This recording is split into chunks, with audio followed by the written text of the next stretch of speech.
Hi guys, it's Miss Matthews. I was just wanting to make a quick little video to show you where you need to go if you cannot remember what books you currently have checked out. You're going to start by going to ClassLink. You can get there through the Lamar CISD homepage. Once you get to ClassLink, you're going to click right here on Destiny Discover.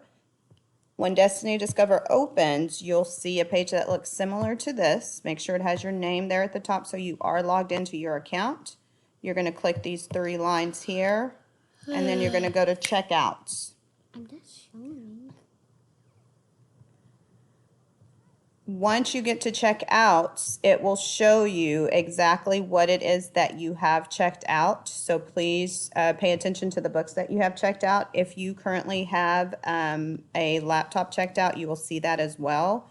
And I will be sending out information on when those need to be turned in as well as your books.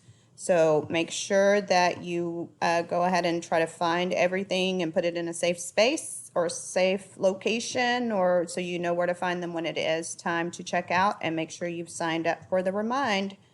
You can message me on Canvas if you have any questions. Thanks. Bye.